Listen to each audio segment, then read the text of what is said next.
ഇന്നത്തെ ക്ലാസ്സിലേക്ക് എല്ലാവരും വെൽക്കം ചെയ്യുകയാണ്. ഓക്കെ, സോ ഇന്നത്തെ നമ്മുടെ ടോപ്പിക്ക് കമ്പനി അക്കൗണ്ട്സ് എന്ന് പറയുന്ന ടോപ്പിക്കാണ് നമ്മളിന്ന് ഡിസ്കസ് ചെയ്യുന്നത്. പ്ലസ് ടുവിനും അതേപോലെ തന്നെ ഡിഗ്രി ബികോം സെക്കൻഡ് സെമസ്റ്ററിലുള്ളൊരു പേപ്പറാണ്. ഫിനാൻഷ്യൽ അക്കൗണ്ടിങ്ങിലെ ഒരു മൊഡ്യൂളാണ് ഏത് കമ്പനി അക്കൗണ്ട്സ് എന്ന് പറയുന്നത്.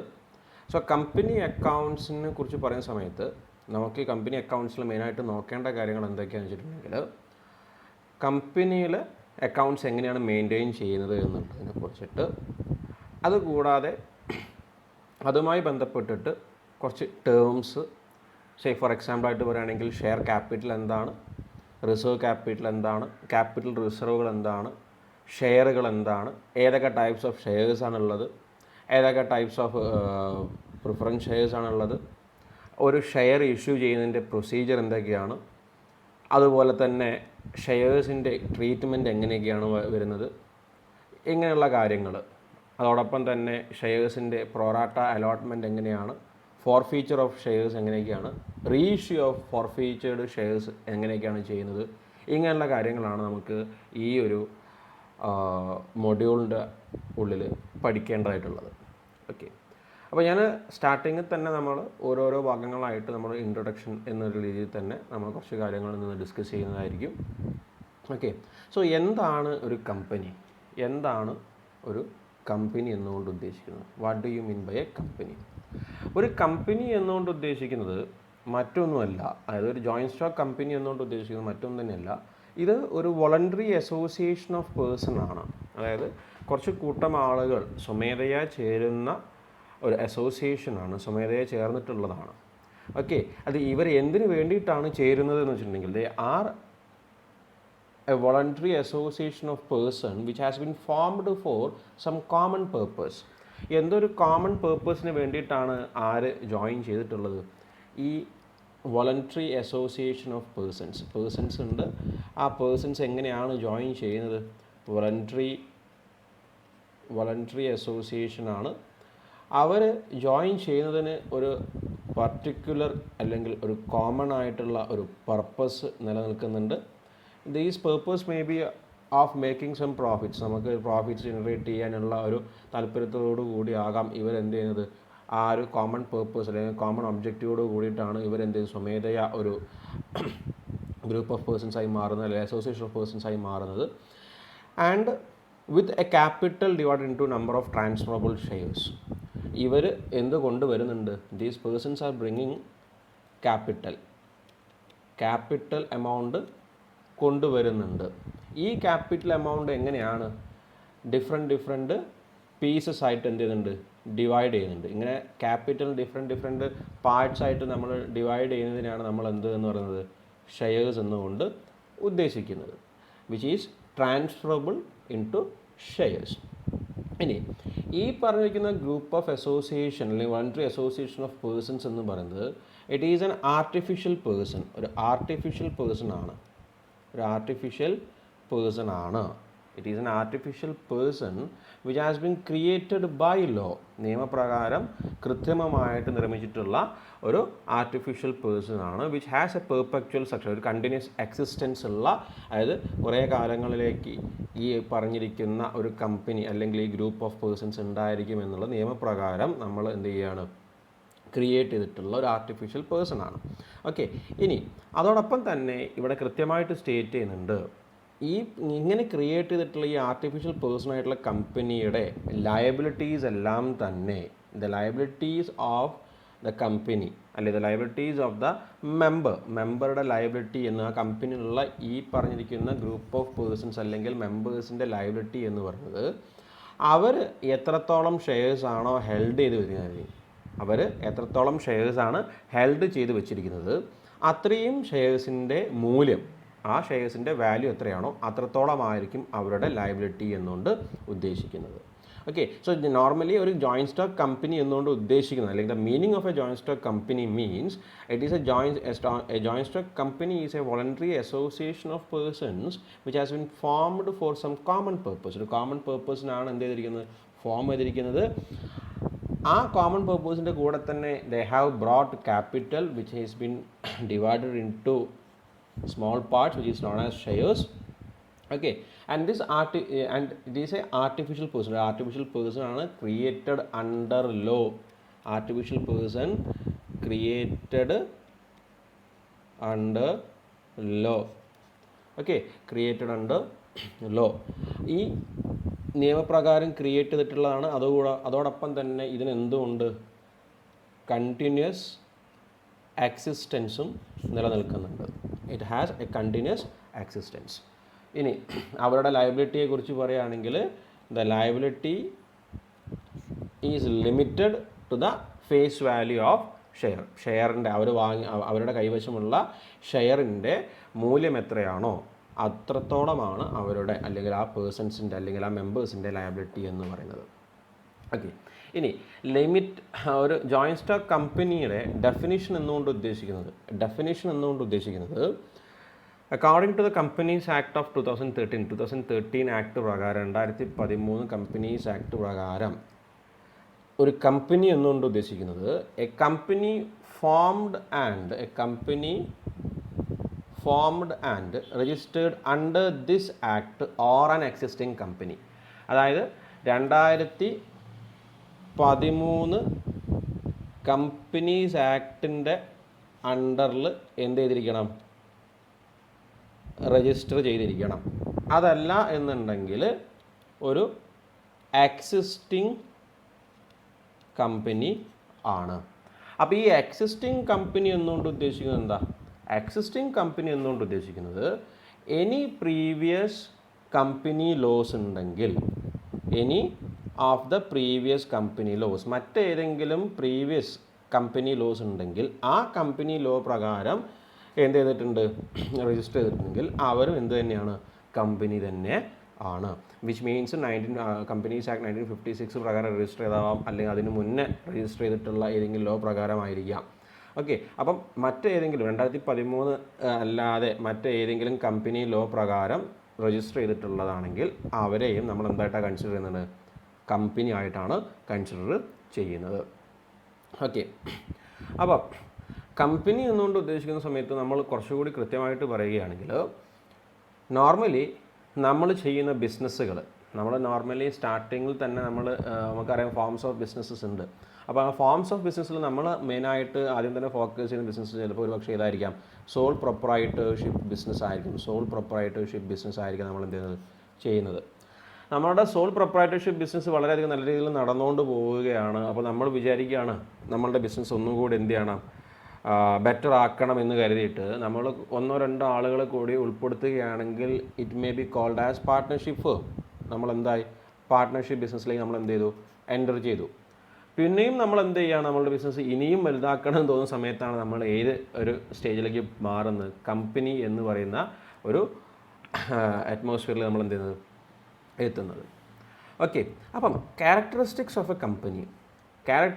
എ കമ്പനി പറയുന്ന സമയത്ത് എനിക്ക് നിങ്ങളോട് പറയാനുള്ള ഒരു small story regarding characteristics of A characteristics of A കമ്പനിയുമായി ബന്ധപ്പെട്ടിട്ട് ഒരു ചെറിയൊരു സ്റ്റോറി ഞാൻ പറയുകയാണ്. ദാറ്റ് മീൻസ് അപ്പം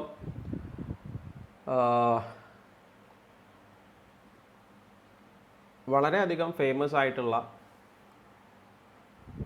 ബ്രിട്ടനിൽ നടന്നിട്ടുള്ള ഒരു കേസ് ഉണ്ടായിരുന്നു, Salomon versus Salomon and company limited. Clear ആക്കുക, Salomon versus Salomon and company limited. ഈ ഒരു കേസ് നടക്കുന്നത് ബ്രിട്ടനിലാണ്. ഈ ഒരു കേസിൻ്റെ കാര്യത്തെക്കുറിച്ച് പറയുന്ന സമയത്ത് നമുക്ക് 2-3 ക്യാരക്ടറിസ്റ്റിക്സ്, അതിൽ ഏറ്റവും ഇമ്പോർട്ടൻ്റ് ആയിട്ടുള്ള ഒരു ക്യാരക്ടറിസ്റ്റിക്സ് എന്ന് പറയുന്നത് സെപ്പറേറ്റ് ലീഗൽ എൻറ്റിറ്റി എന്ന് പറയുന്ന ഒരു ക്യാരക്ടറിസ്റ്റിക്സ് ആണ് ഈ ഒരു കേസിലൂടെ ഏറ്റവും ഇമ്പോർട്ടൻ്റ് ആയിട്ട് വരുന്നത്. അപ്പോൾ സാലമൺ എന്ന് പറയുന്നത് ഒരു ഇൻഡിവിജ്വൽ ആയിരുന്നു. That Salomon was doing some business. Salomon എന്ത് ചെയ്തിരുന്നു, ഒരു ബിസിനസ് നടത്തുന്നുണ്ടായിരുന്നു. ഷൂസിൻ്റെ ബിസിനസ്സായിരുന്നു ഈ സാലമൺ എന്ത് ചെയ്തിരുന്നത്, നടത്തിയിരുന്നത്. സാലമൻ നടത്തിയിരുന്നത് ഷൂസിൻ്റെ ബിസിനസ്സായിരുന്നു.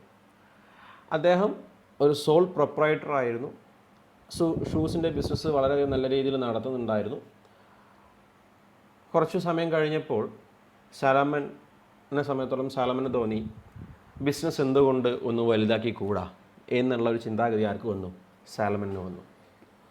അങ്ങനെ സാലമൻ എന്ത് ചെയ്തു? ഒരു കമ്പനി ക്രിയേറ്റ് ചെയ്യാൻ വേണ്ടി നിന്നു. അപ്പോൾ സാലമൻ കമ്പനി ക്രിയേറ്റ് ചെയ്യുന്നത് വേണ്ടിയിട്ട് ഒരു പബ്ലിക് കമ്പനി തന്നെ സാലമൻ എന്ത് ചെയ്തു? ക്രിയേറ്റ് ചെയ്തു. അപ്പോൾ പബ്ലിക് കമ്പനി ക്രിയേറ്റ് ചെയ്യാൻ വേണ്ടിയിട്ട് സാലമനെ സംബന്ധിച്ചോളം മിനിമം 7 മെമ്പേഴ്സ് വേണം. ഒരു പബ്ലിക് കമ്പനി ക്രിയേറ്റ് ചെയ്യണമെന്നുണ്ടെങ്കിൽ മിനിമം 7 മെമ്പേഴ്സ് വേണം. ദൈവാധീനം എന്ന് പറയട്ടെ, ആ 7 മെമ്പേഴ്സും സാലമൻ്റെ വീട്ടിൽ തന്നെ അല്ലെങ്കിൽ ഫാമിലി തന്നെ ഉണ്ടായിരുന്നു. ആ സാലമൻ്റെ ഫാമിലി മെമ്പേഴ്സ് തന്നെയായിരുന്നു ആ 7 മെമ്പേഴ്സായിട്ടുള്ളത്. ഒന്ന് സാലമൻ തന്നെ, ഒന്ന് സാലമൻ ഇറ്റ്സെൽഫ്, 2 സാലമൻ്റെ വൈഫ്, 3 സാലമൻ്റെ ഡോട്ടർ, 4 സാലമൻ്റെ 4 സൺസ്, 4 മക്കളും. അങ്ങനെ മൊത്തം 7 മെമ്പേഴ്സ് ആർക്കായി? നമ്മളുടെ സാലമണിന് കമ്പനി സ്റ്റാർട്ട് ചെയ്യാനുള്ള മിനിമം റിക്വയർമെൻ്റ് ആയിട്ടുള്ള 7 മെമ്പേഴ്സ്. പബ്ലിക് കമ്പനി തുടങ്ങണമെന്നുണ്ടെങ്കിൽ നമുക്ക് വേണ്ടത് 7 മെമ്പേഴ്സാണ്. ആ 7 മെമ്പേഴ്സ് എവിടേക്ക് വന്നു? സാലമൻ്റെ കമ്പനിയിലേക്ക് വന്നു. അങ്ങനെ ഇവർ 7 പേരുടെയും കൂടെ അടിസ്ഥാനത്തിൽ കമ്പനി എന്ത് ചെയ്തു? രജിസ്റ്റർ ചെയ്തു. രജിസ്റ്റർ ചെയ്യുന്ന സമയത്ത് memorandum of association, articles of association ഇങ്ങനെയുള്ള കാര്യങ്ങളൊക്കെ ക്രിയേറ്റ് ചെയ്തിട്ട് കമ്പനി എന്ത് ചെയ്തു? ക്രിയേറ്റ് ചെയ്തു. ഈ മെമ്മോറാണ്ടം ഓഫ് അസോസിയേഷൻ എന്ന് പറയുന്നത് കമ്പനിയുമായി ബന്ധപ്പെട്ടിട്ടുള്ള clauses, name clause, address clause ഇങ്ങനെയുള്ള കാര്യങ്ങളൊക്കെ ഉണ്ട്. അതൊക്കെ കൊടുക്കുന്നതാണ് മെമ്മോറാണ്ടം ഓഫ് അസോസിയേഷനിൽ. ആർട്ടിക്കിൾസ് ഓഫ് അസോസിയേഷനിൽ എന്തൊക്കെയാണ് ഒരാളുടെ റെസ്പോൺസിബിലിറ്റി, എന്തൊക്കെയാണ് ഒരാളുടെ അതോറിറ്റി എന്നുള്ള കാര്യങ്ങൾ കൃത്യമായിട്ടും, അതായത് അതോറിറ്റിയും റെസ്പോൺസിബിലിറ്റിയും അയാൾക്ക് ഒരു മെമ്പർക്ക് എന്തൊക്കെയാണ് അവിടെയുള്ള അവകാശങ്ങൾ, എന്തൊക്കെയാണ് അധികാരങ്ങൾ എന്നുള്ള കൃത്യമായിട്ട് പറഞ്ഞു കൊടുക്കുന്നതാണ് ഇത് articles of associations. Some certain rules and regulations, അതാണ് ഇവിടെ കിടക്കുന്നത് ആർട്ടിക്കിൾസ് ഓഫ് അസോസിയേഷനിലുള്ളത്. അപ്പോൾ ഇതിൻ്റെ അടിസ്ഥാനത്തിൽ കമ്പനി എന്ത് ചെയ്തു? രജിസ്റ്റർ ചെയ്തു. അപ്പോൾ കമ്പനിയുടെ രജിസ്ട്രേഷൻ കഴിഞ്ഞു, കമ്പനിക്ക് പേരിട്ടു. ആ കമ്പനിയുടെ പേരായിരുന്നു ഇത് സാലമൻ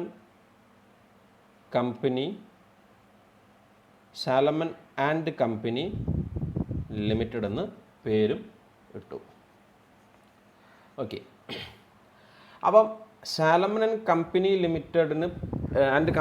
ലിമിറ്റഡ് എന്ന് പറഞ്ഞ പേരിടുകയും ചെയ്തു. അതോടൊപ്പം തന്നെ സാലമൻ ആൻഡ് കമ്പനി ലിമിറ്റഡിൻ്റെ പ്രവർത്തനം നടത്തുന്നതിന് വേണ്ടിയിട്ട് നമുക്ക് ആരെ വേണം? ഡയറക്ടേഴ്സിനെ വേണം. മിനിമം 3 നമ്പേഴ്സ് ഓഫ് ഡയറക്ടേഴ്സാണ് വേണ്ടത് ഒരു പബ്ലിക് കമ്പനി സംബന്ധിച്ചോളം. അതും നമ്മൾ നേരത്തെ പറഞ്ഞ പോലെ തന്നെ ആ 3 ഡയറക്ടേഴ്സിനെ അപ്പോയിൻറ്റ് ചെയ്യുന്നത് ആരാണ്? 7 മെമ്പേഴ്സാണ്. അപ്പോൾ ഈ 7 മെമ്പേഴ്സ് കൂടിയിട്ട് എന്ത് ചെയ്തു? സാലമനെയും സാലമൻ്റെ 4 സൺസിൽ നിന്ന് 2 സൺസിനെയും ഏതിലേക്ക് റിക്രൂട്ട് ചെയ്തു? ഡയറക്ടേഴ്സായിട്ട് എന്ത് ചെയ്തു? റിക്രൂട്ട് ചെയ്തു. ആഫ്റ്റർ ദാറ്റ് സാലമൻ എന്ത് ചെയ്തു? സാലമൻ ആൻഡ് കമ്പനി ലിമിറ്റഡ് എന്ത് ചെയ്തു? സാലമൻ ഷൂസ്, അതായത് സാലമൻ്റെ സോൾ പ്രൊപ്രൈറ്റർഷിപ്പ് ബിസിനസ് എന്ത് ചെയ്തു? പർച്ചേസ് ചെയ്തു.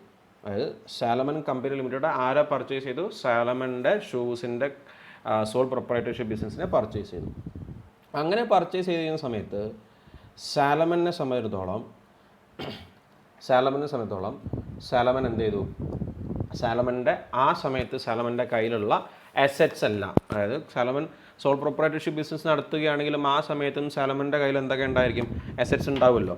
അപ്പം അങ്ങനെയുള്ള അസറ്റ്സുകൾ, അതുപോലെ തന്നെ ക്രെഡിറ്റേഴ്സ്, ഇങ്ങനെയുള്ള കാര്യങ്ങളെല്ലാം ആർക്ക് ട്രാൻസ്ഫർ ചെയ്യണം?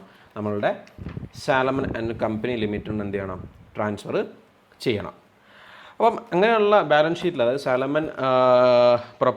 സാലമൻ സോൾ പ്രൊപ്രൈറ്റർഷിപ്പ് ബിസിനസ്സിൽ വന്നിട്ടുള്ള ബാലൻസ് ഷീറ്റിൽ വന്നിട്ടുള്ള കാര്യങ്ങളെല്ലാം തന്നെ ഇപ്പോൾ ആർക്ക് അവകാശപ്പെട്ടതാണ്?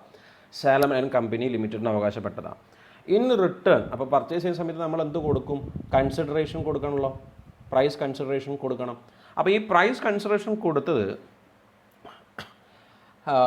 ഇക്വിറ്റി ഷെയറിൻ്റെ രൂപത്തിൽ, അതേപോലെ തന്നെ കുറച്ച് സെക്യൂർഡ് ഡിബഞ്ചേഴ്സിൻ്റെ രൂപത്തിൽ, ബാക്കിയുള്ളത് ക്യാഷ് ആയിട്ടാണ് കൊടുത്തിട്ടുള്ളത്. ആർക്ക്? സാലമൺ ആൻഡ് കമ്പനി ലിമിറ്റഡ് സാലമണിന് കൊടുത്തിട്ടുള്ളത്. അപ്പോൾ അതിൽ അറൗണ്ട് ഇക്വിറ്റി ഷെയർസ് എന്ന് പറയുന്നത് അറൗണ്ട് 20,000 പൗണ്ട് ഉണ്ടായിരുന്നു. എത്രയാണ്? 20,000 പൗണ്ട് ഉണ്ടായിരുന്നു. സെക്യൂർഡ് ഡിബഞ്ചേഴ്സ് ഉള്ളത് 10,000 പൗണ്ട്സ് ആയിരുന്നു. എത്രയായിരുന്നു? 10,000 പൗണ്ട്സ് ആയിരുന്നു. ഇനി ബാലൻസ് അപ്രോക്സിമേറ്റ് ക്യാഷ് ആയിട്ട് കൊടുത്തത് 8,782 8,782 രൂപ 8,782 പൗണ്ടായിരുന്നു കൊടുത്തിരുന്നത്. അതായത് ടോട്ടൽ 38,782 പൗണ്ട്സ് ആയിരുന്നു ആര് കൊടുത്തത്? സാലമൺ കമ്പനി ലിമിറ്റഡ് പർച്ചേസ് ചെയ്യുന്ന സമയത്ത് സാലമണിന് കൺസിഡറേഷൻ ആയിട്ട് കൊടുത്തത്. അപ്പോൾ അതിൽ മെയിനായിട്ട് കൊടുത്തത് ക്യാഷായിട്ട് കിട്ടിയ എത്ര മാത്രമാണ്? 8,782 ആണ്. ബാക്കി സെക്യൂർഡ് ഡിബഞ്ചറും അതുപോലെ തന്നെ ഇക്വിറ്റി ഷെയർ ആയിട്ടാണ് കൊടുത്തിരുന്നത്. അപ്പോൾ ഇങ്ങനെ ഈ പർച്ചേസ് ഒക്കെ കഴിഞ്ഞിട്ട് വളരെയധികം നല്ല രീതിയിൽ പോവുകയാണ്, ബിസിനസ് മുന്നോട്ട് പോയിരുന്നു. ബട്ട് പെട്ടെന്ന് എന്നെ എന്ത് സംഭവിച്ചു? ബിസിനസ് ലോസ് അറൈസ് ചെയ്തു. അപ്പോൾ ഈ ബിസിനസ് ലോസ് അറൈസ് ചെയ്ത സമയത്ത് സാലമണിന് പിന്നീട് അങ്ങോട്ടേക്ക് നമ്മളുടെ ഈ ഒരു ബിസിനസ് കൊണ്ടുപോകാൻ പറ്റാത്തൊരവസ്ഥയിലേക്കൊക്കെ വന്നു. അപ്പോൾ ആ ബിസിനസ് കൊണ്ടുപോകാൻ പറ്റാത്ത അവസ്ഥയിൽ വന്നപ്പോൾ ബിസിനസ് എന്ത് ചെയ്തു? ലിക്വിഡേറ്റ് ചെയ്തു. അടച്ചു പൂട്ടാനുള്ള തീരുമാനത്തിലെത്തി, വൈൻഡപ്പ് ചെയ്യാൻ തീരുമാനത്തി. അപ്പോൾ ലിക്വിഡേറ്റ് ചെയ്യാൻ തീരുമാനിച്ചു. ആ സമയത്ത് നമ്മളുടെ ലിക്വിഡേറ്റേഴ്സ് വന്നിട്ട് ലിക്വിഡേറ്റേഴ്സ് എന്ത് ചെയ്തു?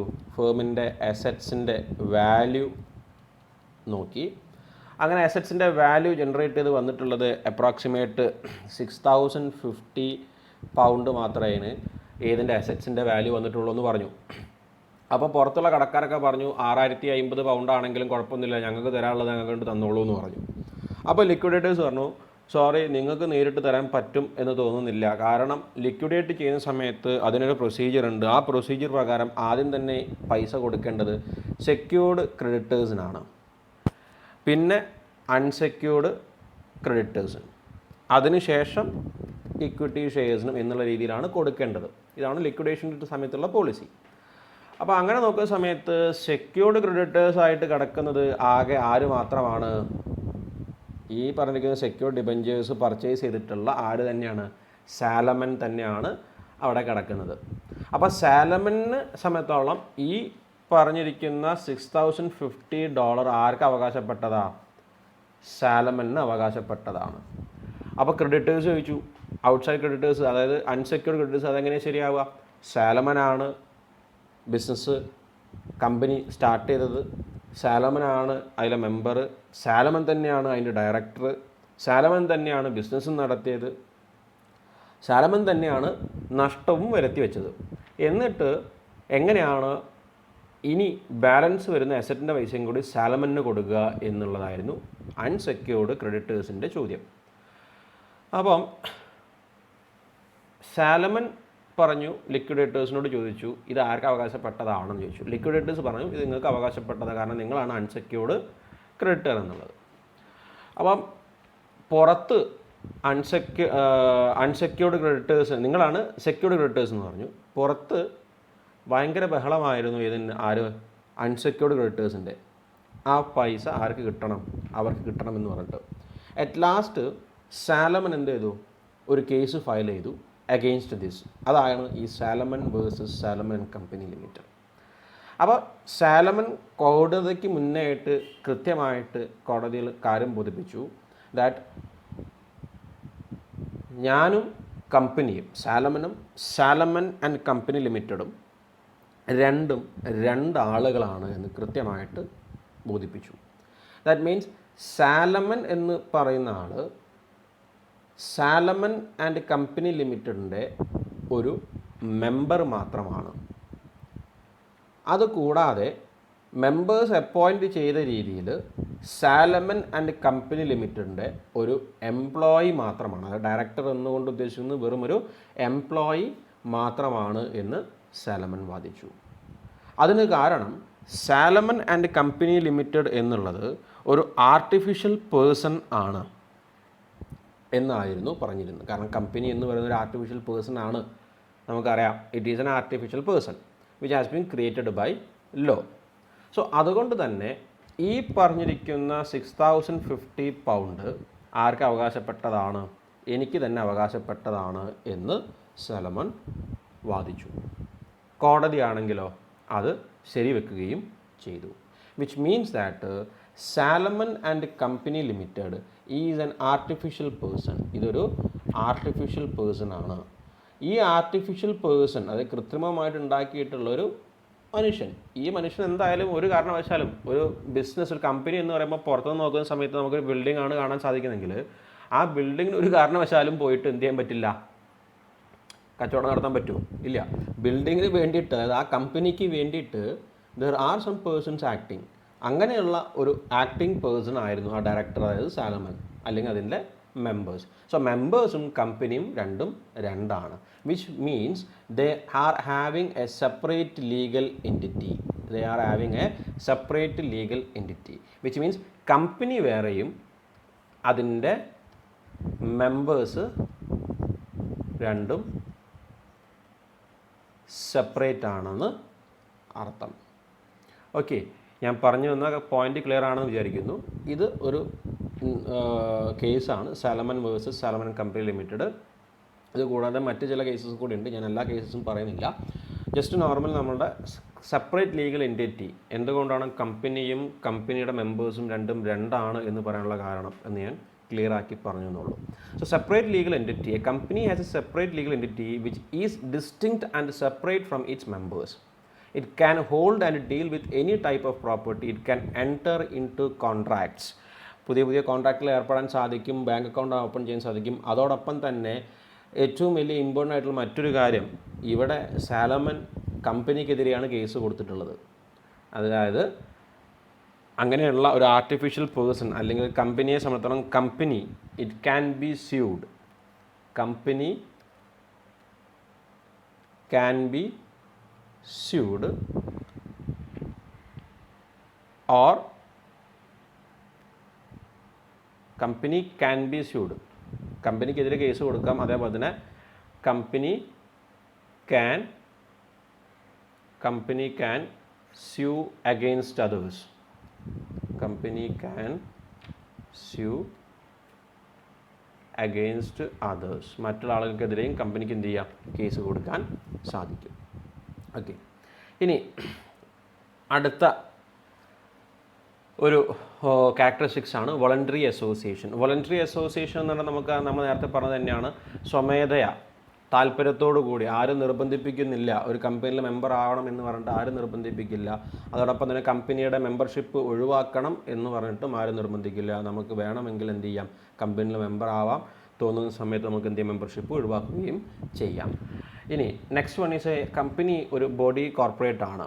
അതായത് നിയമപ്രകാരം provisions of law enforced from time to time, നിയമപ്രകാരം സമയപരിധിക്കുള്ളിൽ നിയമപ്രകാരമായ രീതിയിൽ ഏതൊക്കെ പ്രൊവിഷൻസ് ആണോ എന്തൊക്കെയാണോ പറയുന്നത് അതിൻ്റെ അടിസ്ഥാനത്തിൽ ക്രിയേറ്റ് ചെയ്യുന്ന ഒരു ബോഡി കോർപ്പറേറ്റ് ആണ് എന്ത്, കമ്പനി എന്നുകൊണ്ട് ഉദ്ദേശിക്കുന്നത്. കമ്പനീസ് നോർമലി ഫോം ചെയ്യുന്നത് കമ്പനീസ് ആക്ടിന് അണ്ടറിലാണ്. അതുകൂടാതെ മറ്റുള്ള ചില എക്സംഷൻസ് ഉണ്ട്. അതായത് ഇപ്പോൾ banking companies act, insurance companies IRDA act പ്രകാരമൊക്കെയാണ് എന്ത് ചെയ്യുന്നത്, എസ്റ്റാബ്ലിഷ് ചെയ്യുന്നത്. ഇനി ലിമിറ്റഡ് ലയബിലിറ്റി, അടുത്ത ക്യാരക്ടറിസ്റ്റിക്സ് ആണ് ഇത്, ലിമിറ്റഡ് ലയബിലിറ്റി. അപ്പോൾ ലിമിറ്റഡ് ലയബിലിറ്റിയെ സംബന്ധിച്ചോളം പറയുകയാണെങ്കിൽ, ലിമിറ്റഡ് ലയബിലിറ്റിയെ കുറിച്ച് പറയുന്ന സമയത്ത് കമ്പനിയുടെ മെമ്പേഴ്സിൻ്റെ ലയബിലിറ്റി, അതായത് കടബാധ്യത എന്ന് പറയുന്നത് ലിമിറ്റഡ് ആണ്. അത് ലിമിറ്റഡ് ആണ്. രണ്ട് രീതിയിലാണ് ലിമിറ്റഡ് ആയിട്ടുള്ളത്. ഒന്ന് ലിമിറ്റഡ് ബൈ ഷെയറും ഉണ്ട്, മറ്റൊന്ന് ലിമിറ്റഡ് ബൈ ഗ്യാരണ്ടിയുമാണ്. കൂടുതൽ നമുക്ക് ടൈപ്സ് ഓഫ് കമ്പനീസ് പറയുന്ന സമയത്ത് നമ്മളതിൽ ഡിസ്കസ് ചെയ്യുന്നതായിരിക്കും. നോർമലി ഇപ്പം കുറച്ച് കാര്യം, അതായത് എന്താണ് ലിമിറ്റഡ് ലയബിലിറ്റി എന്നുകൊണ്ട് ഉദ്ദേശിക്കുന്നത് മാത്രം മനസ്സിലാക്കുക. ലിമിറ്റഡ് ബൈ ഷെയർസ് ഉണ്ട്. അതായത് എത്രത്തോളം ഷെയർസ് ആണോ ഒരു ഷെയർ ഹോൾഡർ അല്ലെങ്കിൽ ഒരു മെമ്പർ കൈവശം വെച്ചിരിക്കുന്നത്, ആ ഷെയറിൻ്റെ വാല്യൂ എത്രയാണോ അത്രത്തോളം ആയിരിക്കും എന്ത് വരുന്നത് ലയബിലിറ്റി വരുന്നത്. ഓക്കെ, ഇനി next one is perpetual succession അല്ലെങ്കിൽ കണ്ടിന്യൂസ് എക്സിസ്റ്റൻസ്. കണ്ടിന്യൂസ് എക്സിസ്റ്റൻസ് നമ്മളെ സംബന്ധിച്ചിടത്തോളം ഒരു പാർട്ട്ണർഷിപ്പ് ഫേം ആണെങ്കിൽ ഇനി അതെല്ലാം തന്നെ ഒരു സോൾ പ്രൊപ്രൈറ്റർഷിപ്പ് ആണെങ്കിൽ, പാർട്ട്ണർഷിപ്പ് ഫേം എന്ന് പറഞ്ഞാൽ നമുക്കറിയാം 2 persons or 3 persons ആണ്. ഇനിയിപ്പോൾ സേ ഫോർ 2 persons ഉള്ളൂ. സോൾ പ്രൊപ്രൈറ്റർ നമുക്കറിയാം ഒരു സിംഗിൾ പേഴ്സൺ ആണെന്നുള്ളത്.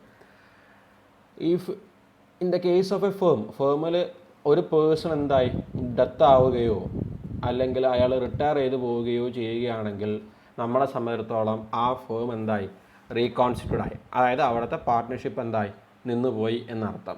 പാർട്ട്ണർഷിപ്പ് ഫേം കൊളാപ്സ് ആയി, ഡിസൊല്യൂഷനിലേക്ക് പോകേണ്ടി വരും. 2 ആളുകളുള്ള പാർട്ട്നേഴ്സ് ആണെങ്കിൽ. ഈ 3 ആളുകളുണ്ട്, ഒരാൾ റിട്ടയർ ചെയ്ത് പോവുകയാണ് അല്ലെങ്കിൽ ഒരാൾ ഡെത്ത് ആയിട്ടുണ്ടെങ്കിൽ മറ്റുള്ള 2 ആളുകൾക്ക് ഇത് കണ്ടിന്യൂ ചെയ്യാൻ താല്പര്യമില്ലെങ്കിൽ നമ്മളുടെ ഫേം എന്താവും നിന്നു പോകും.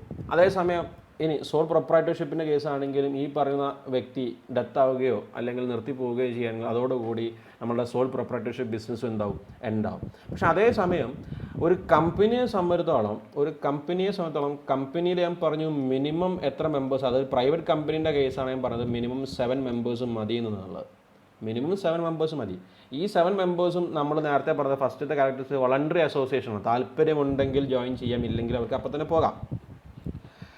മിനിമം 7 മെമ്പേഴ്സ് ഉണ്ടാകും, മാക്സിമം എത്രയും പോകും. പബ്ലിക് കമ്പനിയെ സംബന്ധിച്ചിടത്തോളം ലിമിറ്റ് ഇല്ല എന്നുള്ളത് നമുക്കറിയാം. അപ്പോൾ ഈ ഒരു കണ്ടീഷനിൽ ഏതെങ്കിലും ഒരു മെമ്പർ, ഇപ്പം 7 മെമ്പർ അല്ലെങ്കിൽ 10-15 മെമ്പേഴ്സ് ഉണ്ടെങ്കിൽ 15 മെമ്പേഴ്സിൽ നിന്ന് ഒരാൾ പോയി ഒരു സിംഗിൾ മെമ്പർ എന്താവുകയാണ് റിട്ടയർ ചെയ്ത് പോവുകയോ അല്ലെങ്കിൽ അദ്ദേഹം നിർത്തി പോവുകയോ അല്ലെങ്കിൽ അദ്ദേഹം മരിച്ചു പോവുകയോ ചെയ്യുകയാണെങ്കിലും കമ്പനിയെ സംബന്ധിച്ചിടത്തോളം കമ്പനി അതെന്ത് ചെയ്യില്ല, എഫക്റ്റ് ചെയ്യില്ല. കമ്പനിയെ ഒരിക്കലും എന്ത് ചെയ്യില്ല, എഫക്റ്റ് ചെയ്യില്ല. കമ്പനി എന്ത് ചെയ്യും, റൺ ചെയ്തുകൊണ്ടേയിരിക്കും. നമ്മൾ ജോക്കർ സിമ്പിൾ പറഞ്ഞ പോലെ the show must go on എന്ന് പറഞ്ഞതുപോലെ തന്നെ കമ്പനി വിൽ ഗോ ഓൺ. അതിന് സ്ഥിരമായിട്ടുള്ള എക്സിസ്റ്റൻസ് ഉണ്ടായിരിക്കും, കണ്ടിന്യൂസ് എക്സിസ്റ്റൻസ് ആണ്. Clear? Irrespective of the changes in members, അതാണ് മനസ്സിലാക്കേണ്ടത്. Irrespective of the changes in its മെമ്പർഷിപ്പിൽ എന്ത് മാറ്റം തന്നെ വന്നാലും കുഴപ്പമില്ല, കമ്പനി എന്തായിരിക്കും, കണ്ടിന്യൂസ് എക്സിസ്റ്റൻസ് ആയിരിക്കും. ഇനി കമ്പനി ടെർമിനേറ്റ് ചെയ്യണം എന്നുണ്ടെങ്കിൽ, കമ്പനി സ്റ്റോപ്പ് ചെയ്യണമെന്നുണ്ടെങ്കിൽ ആ ടെർമിനേഷനും it can be only made through law. നിയമപ്രകാരമേ നമുക്ക് എന്ത് ചെയ്യാൻ പറ്റുള്ളൂ, അത് ചെയ്യാൻ സാധിക്കുക ഉള്ളൂ. ഓക്കെ, ഇനി ട്രാൻസ്ഫറബിലിറ്റി ഓഫ് ഷെയർസ്. ഞാൻ പറഞ്ഞു ഒരു ക്യാപിറ്റൽ എമൗണ്ട് ഉണ്ടെങ്കിൽ ആ ക്യാപിറ്റൽ എമൗണ്ടിനെ നമ്മൾ സ്മോളർ യൂണിറ്റ്സ് ആക്കി മാറ്റുന്നതിനാണ് നമ്മൾ എന്തുകൊണ്ട് ഉദ്ദേശിക്കുന്നത്, ഷെയർസ് എന്നുകൊണ്ട് ഉദ്ദേശിക്കുന്നത്. അപ്പോൾ ആ ഷെയറിൻ്റെ വാല്യൂ, ആ ഷെയർസ് നമുക്ക് എന്ത് ചെയ്യാൻ പറ്റും, ട്രാൻസ്ഫർ ചെയ്യാൻ സാധിക്കും. ഒരു പബ്ലിക് ലിമിറ്റഡ് കമ്പനിയെ സംബന്ധിച്ചിടത്തോളം അതിൻ്റെ ഷെയർസ് എന്താണ്, ട്രാൻസ്ഫറബിൾ ആണ്. ഒരു മെമ്പർക്ക് മറ്റൊരു മെമ്പർക്ക് എന്ത് ചെയ്യാൻ പറ്റും, ട്രാൻസ്ഫർ ചെയ്ത് കൊടുക്കാൻ സാധിക്കും. The permission of the company or the consent of any member of the company is not necessary to transfer the shares. ഇപ്പോൾ എൻ്റെ കയ്യിൽ ഷെയർ ഉണ്ട്, ആ ഷെയർ ഞാൻ എൻ്റെ വൈഫിൻ്റെ പേരിലേക്ക് ട്രാൻസ്ഫർ ചെയ്യുകയാണെങ്കിൽ എനിക്ക് കമ്പനിയുടെ സമ്മതമോ അല്ലെങ്കിൽ മറ്റുള്ള മെമ്പേഴ്സിൻ്റെയോ സമ്മതത്തിൻ്റെ ആവശ്യം വരുന്നില്ല എന്നുള്ളതാണ് നമ്മൾ മനസ്സിലാക്കേണ്ടത്. ഓക്കെ, ഇനി അടുത്തതാണ് കോമൺ സീൽ. നമുക്കറിയാം ഒരു കോമൺ സീൽ കണ്ടിട്ടുണ്ടാവില്ല എല്ലാവരും, നോർമലി ഓഫീസ് സീലൊക്കെ, അത് തന്നെയാണ് കോമൺ സീൽ. അതായത് കമ്പനിയെ സംബന്ധിച്ചിടത്തോളം നമ്മളിപ്പോൾ നോക്കുന്ന സമയത്ത്, പുറത്ത് നോക്കുന്ന സമയത്ത് VKC പ്രൈവറ്റ് ലിമിറ്റഡ് എന്ന് പറയുന്നൊരു കമ്പനിയാണ്. അപ്പോൾ പ്രൈവറ്റ് ലിമിറ്റഡ് കമ്പനിയാണ്. അപ്പോൾ VKC പ്രൈവറ്റ് ലിമിറ്റഡ് കമ്പനിയെ സംബന്ധിച്ചിടത്തോളം ആ കമ്പനി എന്ന് പറയുന്നത് നമ്മൾ പുറത്ത് നോക്കുന്ന സമയത്ത് ഒരു ബിൽഡിംഗ്, അതിൻ്റെ മെമ്പേഴ്സ് എന്ന് പറയുന്നത് പല പല ആളുകളാവാം. ഇന്നുണ്ടാകുന്ന ബോർഡ് ഓഫ് ഡയറക്ടേഴ്സ് ചിലപ്പോൾ ഒരു പക്ഷേ 5 കൊല്ലം കഴിഞ്ഞാൽ അതേ ബോർഡ് ഓഫ് ഡയറക്ടേഴ്സ് തന്നെ ആവണം എന്നില്ല. ഇന്നുള്ള മെമ്പേഴ്സ് തന്നെ ആവണം എന്നില്ല ഒരു 10 കൊല്ലം കഴിഞ്ഞാൽ ആ കമ്പനിയിലുള്ള മെമ്പേഴ്സ് നോർമലി. അപ്പം ആരാണോ അവിടെ വർക്ക് ചെയ്യുന്നത്, ആരാണോ കമ്പനിക്ക് വേണ്ടി പണിയെടുക്കുന്ന ഡയറക്ടർ, ആ ഡയറക്ടറുടെ സിഗ്നേച്ചറിൻ്റെ കൂടെ തന്നെ ആ ഡയറക്ടറിൻ്റെ സിഗ്നേച്ചർ, ഒഫീഷ്യൽ സിഗ്നേച്ചറിൻ്റെ കൂടെ തന്നെ കമ്പനിൻ്റെ ആയിട്ടുള്ളൊരു ഒഫീഷ്യൽ സിഗ്നേച്ചർ കൂടി വേണം. ആ ഒഫീഷ്യൽ സിഗ്നേച്ചറിനാണ് നമ്മൾ എന്ത് പറയുന്നത്, കോമൺ സീൽ എന്നുകൊണ്ട് ഉദ്ദേശിക്കുന്നത്.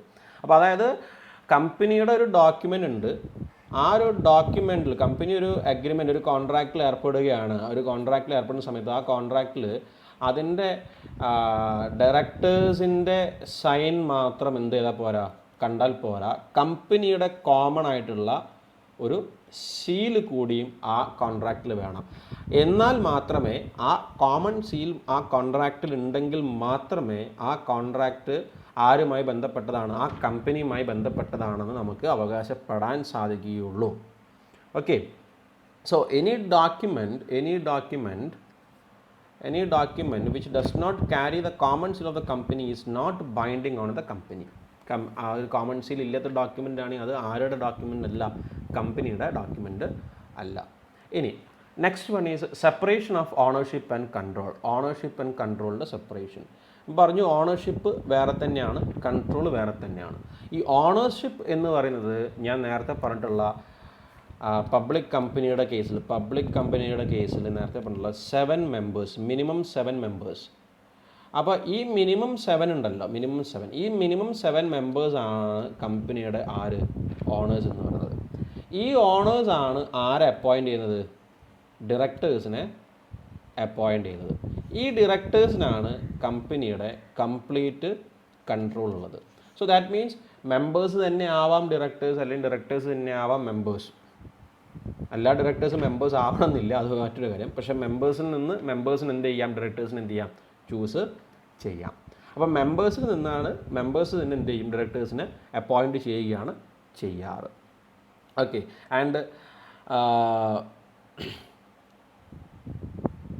മറ്റൊരു കാര്യം നമുക്ക് ഇവിടെ പറയുന്നത് ദ ഹോൾ അഫയേഴ്സ്, അതായത് കമ്പനിയുടെ എല്ലാ affairs are managed by the elective representatives of members called directors. പറഞ്ഞല്ലോ, ഈ ഡയറക്ടേഴ്സാണ് എന്ത് ചെയ്യുന്നത്, നമ്മളുടെ കമ്പനിയുടെ എല്ലാ അഫയേഴ്സും കൈകാര്യം ചെയ്തത് ഓൺ ബിഹാഫ് ഓഫ് മെമ്പേഴ്സിന് വേണ്ടിയിട്ട്. Okay, thus ownership of the company is vested or distributed among the share holders by the management is controlled by the board of directors. ഈ ഡയറക്ടേഴ്സിൻ്റെ ബോർഡ് ഉണ്ടാവും, ആ ബോർഡ് ഓഫ് ഡയറക്ടേഴ്സ് ആണ് എന്ത് ചെയ്യുന്നത്, എല്ലാ കാര്യങ്ങളും മെയിൻറ്റെയിൻ ചെയ്തു പോകുന്നത്. The next one is may sue or B SUD. ഒന്നുകിൽ കമ്പനിക്കെതിരെ കേസ് കൊടുക്കാം, അല്ലെങ്കിൽ കമ്പനിക്ക് എന്ത് ചെയ്യാം, കേസ് ഫയൽ ചെയ്യാം. കമ്പനി ഒരു ലീഗൽ പേഴ്സൺ ആയതുകൊണ്ട് തന്നെ കമ്പനിക്ക് കോൺട്രാക്ട്സ് ഏർപ്പെടാം, അതിൻ്റെ കോൺട്രാക്ച്വൽ റൈറ്റുകളെല്ലാം തന്നെ ഉണ്ടായിരിക്കും. അതുകൊണ്ട് തന്നെ എന്തെങ്കിലും ബ്രീച്ച് ഓഫ് കോൺട്രാക്റ്റ്, അതായത് കോൺട്രാക്റ്റ് ലംഘിക്കുകയോ അങ്ങനെ എന്തെങ്കിലും ചെയ്യുകയാണെങ്കിൽ അതിനെതിരെ എന്ത് ചെയ്യാൻ പറ്റും, കമ്പനിക്ക് കേസ് ഫയൽ ചെയ്യുകയോ ഒക്കെ ചെയ്യാം. ഇനി കമ്പനിയാണ് എന്ത് ചെയ്യുന്നത്, കോൺട്രാക്റ്റ് ബ്രീച്ച് ചെയ്യുന്നതെങ്കിൽ കമ്പനിക്കെതിരെയും എന്ത് ചെയ്യാം, കേസ് ഫയൽ ചെയ്യാം. ഓക്കെ, ഇനി ഒരു പ്രൈവറ്റ് കമ്പനിയുടെ ലാസ്റ്റ് മെമ്പർഷിപ്പാണ്. അപ്പോൾ ലാസ്റ്റ് മെമ്പർഷിപ്പിൽ പ്രൈവറ്റ് കമ്പനിയുടെ കേസിൽ മെമ്പർഷിപ്പ് എന്ന് പറയുന്നത് 200 ആണ്. അതേസമയം പബ്ലിക് കമ്പനിയെ സംബന്ധിച്ചിടത്തോളം പബ്ലിക് കമ്പനിക്ക് യാതൊരു ലിമിറ്റും വരുന്നില്ല. ഇത്രയുമാണ് ക്യാരക്ടറിസ്റ്റിക്സ് ഓഫ് എ കമ്പനിയുടെ ക്യാരക്ടറിസ്റ്റിക്സ് എന്നുകൊണ്ട് ഉദ്ദേശിക്കുന്നത്. ഓക്കെ, സോ ഇന്നത്തെ ഈ ക്ലാസ്സിൽ നമ്മൾ ഇത്രയും കാര്യങ്ങളാണ് ഡിസ്കസ് ചെയ്യുന്നത്. നമ്മളന്ന് പറഞ്ഞ കാര്യങ്ങൾ, ഒന്ന് കമ്പനിയുടെ മീനിങ് എന്താണെന്നുള്ളത്, കമ്പനിയുടെ ഡെഫിനീഷൻ എന്താണെന്നുള്ളത്, കമ്പനിയുടെ ക്യാരക്ടറിസ്റ്റിക്സ് എന്താണെന്നുള്ളത്. ഓക്കെ, അപ്പോൾ അതിൽ ഏറ്റവും ഇമ്പോർട്ടൻ്റ് ആയിട്ടുള്ള ക്യാരക്ടറിസ്റ്റിക്സ് അല്ലെങ്കിൽ ഫീച്ചർ എന്ന് പറയുന്നത് സെപ്പറേറ്റ് ലീഗൽ എൻറ്റിറ്റി എന്നുള്ളതാണ്. Okay, so thanks for watching this video. നിങ്ങളുടെ അഭിപ്രായങ്ങൾ കമൻറ്റ് ബോക്സിലിടുക. ഓക്കെ, മറ്റ് ഏതൊക്കെ ക്ലാസ്സസ് ആണ് വേണ്ടത് എന്നുള്ളതിനെ കുറിച്ചിട്ടും കമൻറ്റ് ബോക്സിൽ എന്ത് ചെയ്യുക, ഒന്ന് പോസ്റ്റ് ചെയ്യുക. Thanks.